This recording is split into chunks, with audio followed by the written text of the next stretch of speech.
Transformer room, MB room और LV room, low voltage room, transformer room और medium voltage switch gear room कैसे रहता है, कैसे अरेंजमेंट होता है। जैसे आप एक इलेक्ट्रिकल इंजीनियर है, फ्रेशर है या जॉब सर्च कर रहे हैं, तो आपको नॉलेज होना बहुत ज़रूरी है हमारा सब स्टेशन के बारे में। अगर आपको इंटरव्यूअर पूछता है एक्सप्लेन करने के लिए, आपको ड्राइंग दे देगा या फिर पूछेगा कैसे अरेंजमेंट होता है हमारा सब स्टेशन, पहले कौन सा रूम होता है, MB room, transformer room, LV room, उस तरह से हमारा आपको सप्लायर पूछेगा तो उसको आपको अच्छे से एक्सप्लेन करना है। देखिए एक हमारे पास एक सब स्टेशन का लेआउट ड्राइंग है जिसमें हम लोग स्टडी करेंगे। देखिए ये हमारा ड्राइंग है जिसमें ये एलवी रूम है, हमारा एमबी स्विच गियर रूम है। देख रहे हैं MB SWG MB switch gear है। इसमें एमबी स्विच गियर रूम में इसमें हमारा डायरेक्ट गवर्नमेंट का केबल आके इसमें एमबी स्विच गियर में कनेक्ट होता है। देखिए ये हमारा इंट्रेंस है, ये डोर है हमारा एमबी स्विच गियर रूम का, ये इंट्रेंस है। ये केबल देखिए हमारा केबल है 2x3x150 स्क्वायर mm का पीवीसी कंड्यूट इनसाइड आएगा। ये बाहर से हमारा गवर्नमेंट के जो सब स्टेशन है वहाँ से, यहाँ से डक्ट के थ्रू, डक्ट यानी पीवीसी पाइप के थ्रू हमारा केबल आके ये ट्रंच है, ये जो हैचिंग लाइट है ये ट्रंच है हमारा, इनसाइड ओपन ट्रंच होता है, उसके थ्रू हमारा केबल आके ये हमारा स्विच गियर में कनेक्ट हो जाएगा। ये स्विच गियर का ये यहाँ से यहाँ तक का स्विच गियर है, ये एमबी स्विच गियर है। इसमें आके हमारा केबल कनेक्ट हो जाएगा। ये एमबी स्विच गियर में कनेक्ट होने के बाद में हमारा ये ट्रांसफार्मर रूम है, यहाँ से यहाँ तक का ये ट्रांसफार्मर रूम है। तो यहाँ से हमारा केबल कनेक्ट होने के बाद में प्राइमरी इसमें आके कनेक्ट हो जाएगा वीसीबी में। वीसीबी से कनेक्ट होने के वैक्यूम सर्किट ब्रेकर, उसमें से हमारा केबल चला जाएगा ट्रांसफार्मर का प्राइमरी में। ट्रांसफार्मर का प्राइमरी ये देख रहा है टीएक्स रूम है। ये किसके थ्रू आएगा, ये हमारा देखिए ये वाल है, वाल में ये दो हमारा, ये हमारा इधर भी स्लीव डाला हुआ है। स्लीव मतलब हमारा ट्रंच है। ये डक्ट है 2x150 का पीवीसी डक्ट, पीवीसी पाइप डाला हुआ है ये रूम से ये रूम के क्रॉसिंग के लिए। उसके बाद से ये ट्रंच स्टार्ट हो जाता है। ये देख रहे हैं ये हैचिंग लाइट है, ये ट्रंच है, हैचिंग लाइन है, ये ट्रंच है। ये देख रहे हैं कितना का ट्रंच है, ये 800x150 केबल ट्रंच है, कवर विथ रिमूवेबल चक्कर प्लेट। ये रिमूवेबल ऊपर से ढक दिया जाएगा। ये हैचिंग लाइट है, ये हैचिंग लाइन जो है ये चक्कर प्लेट से ढक दिया जाएगा। इन साइड ये वाइड रहेगा, ओपन रहेगा। ये हमारा एमबी स्विच गियर से केबल आके प्राइमरी के ट्रांसफार्मर यहाँ पे रहेगा, ट्रांसफार्मर के प्राइमरी में केबल कनेक्ट हो जाएगा। उसके बाद से हमारा ट्रांसफार्मर का सेकेंडरी इस साइड में रहेगा, ट्रांसफार्मर का सेकेंडरी इस साइड में रहेगा। ये भी ट्रंच है हमारा, देख रहे हैं ये हैचिंग लाइन ट्रंच है, इन साइड हमारा ट्रंच होता है। इसके फिर ये ट्रांसफार्मर रूम के बाद में हमारा एलवी रूम रहता है। ये देखिए ये रूम है, ये डोर है इधर एलवी रूम में जाने के लिए, ट्रांसफार्मर से एलवी रूम में जाने के लिए।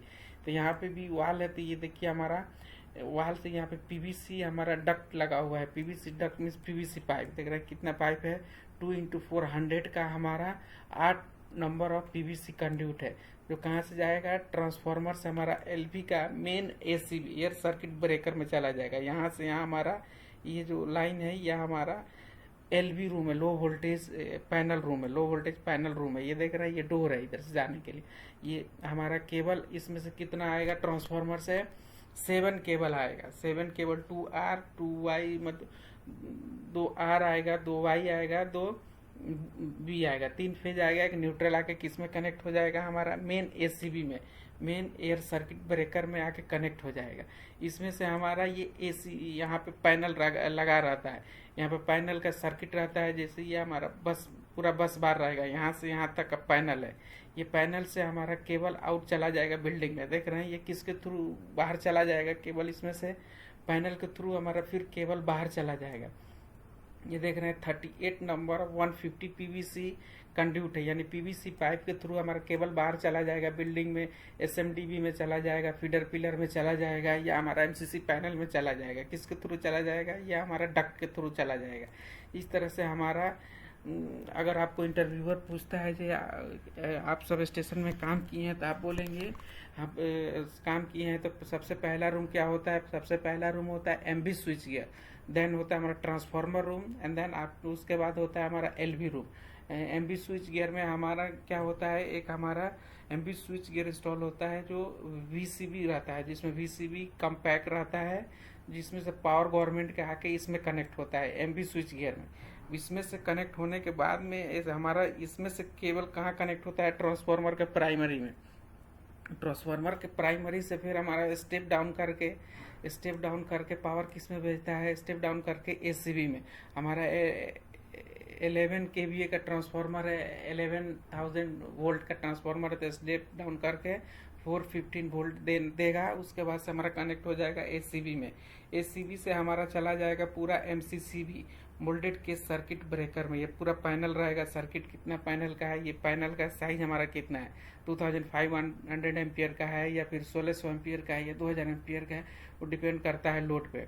देख रहे हैं एलवी पैनल 1, ये एलवी पैनल 1 है। ये एलवी पैनल से हमारा ये केबल बाहर चला जाएगा पूरा हमारा प्रोजेक्ट में। जैसे हमारा कितना एसएमडीबी है, एसएमडीबी में चला जाएगा, एमसीसी पैनल में चला जाएगा, फीडर पिलर में चला जाएगा, आइसोलेटर में चला जाएगा, जहाँ पे रिक्वायरमेंट के हिसाब से हमारा पावर चला जाता है। तो इस तरह से हम लोग इंटरव्यूअर को एक्सप्लेन करेंगे। जो हमारा पहला रूम होता है MV switch gear, second room होता है ट्रांसफार्मर रूम, थर्ड होता है हमारा LV room, low voltage panel room. और फिर कहीं पे जनरेटर होता है, तो जनरेटर भी सेम है। जनरेटर यहाँ पे देखिए, ये लास्ट में जनरेटर होता है हमारा। जनरेटर से भी हमारा ये ट्रंच के थ्रू हमारा केबल आया। ये देखिए ये हमारा कितना है 2x400 का। इधर भी हमारा कंड्यूट यानी पाइप डाला हुआ है। इधर केबल इधर आके हमारा जनरेटर का एसीबी में कनेक्ट हो जाएगा। देखिए ये मेन एसीबी है ट्रांसफार्मर्स के लिए, ये हमारा मेन एसीबी हो गया जनरेटर के लिए। ये जनरेटर के लिए क्योंकि अगर हमारा मेन पावर फेलियर हो गया है, हमारा गवर्नमेंट का पावर फेलियर हो गया है, तो ये जनरेटर से हमारा मेन एसीबी ये हमारा इसके थ्रू कनेक्ट रहता है, जो interlock electrical and mechanical interlock होता है। जब हमारा मेन पावर सप्लाई आएगा तो ये जनरेटर ऑफ कंडीशन में रहेगा। ये हमारा मेन फेलियर हो गया तो इसमें हमारा इंटरलॉक रहता है जो सेंस करता है जो पावर फेलियर है, तो ये जनरेटर ऑटोमेटिक स्टार्ट होके ये पावर फिट करने रहता है एलवी पैनल में। लेकिन इसमें कुछ पार्ट होता है जो उतना ही तक फीड करता है, पूरा फीड नहीं करता। जो इमरजेंसी पार्ट है उतने दूर ये जनरेटर से फीड होता है, लेकिन गवर्नमेंट का जो पावर रहता है ये पूरा पैनल में सप्लाई करता है। चलिए फ्रेंड, इतना